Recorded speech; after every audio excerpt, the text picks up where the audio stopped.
Quba xanlığı Telegram kanalı Quba xanlığı və Qumuqlar mövzusundan bəhs edir.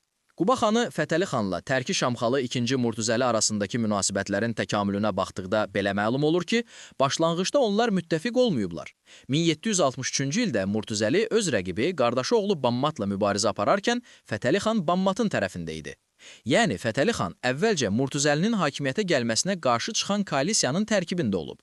Lakin 1764-cü ildə Murtuzəli diplomatiya yolu ilə Fətəli xanı öz tərəfinə çəkməyə nail olur. Bu, regionun gələcək taleyini dəyişən bir addım idi. 1765-ci ildə Murtuzəli Fətəli xanın rəhbərlik etdiyi koalisiyaya qoşularaq Dərbənd xanlığının birləşdirilməsində iştirak edir. Fətəli xan bu köməyin qarşılığında Dərbənd torpaqlarının bir hissəsini Murtuzəliyə verir. Bu, onların arasındakı etimadın ilk böyük rəmzi idi.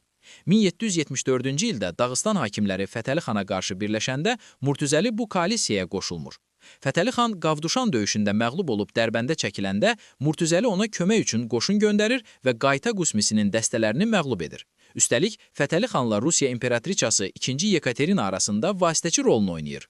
Bundan başqa, 1783-cü ilin əvvəllərində Fətəli xan Şamxal Murtuzəlinin də daxil olduğu müttəfiqləri ilə birlikdə Qarabağa çox böyük yürüş təşkil etmişdi.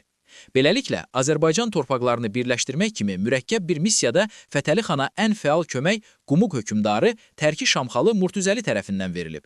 Bu o deməkdir ki, Qumuq qüvvələri Quba xanlığının həm daxili rəqiblərinə, həm də xarici təhdidlərə qarşı əsas zərbə güclərindən biri olub.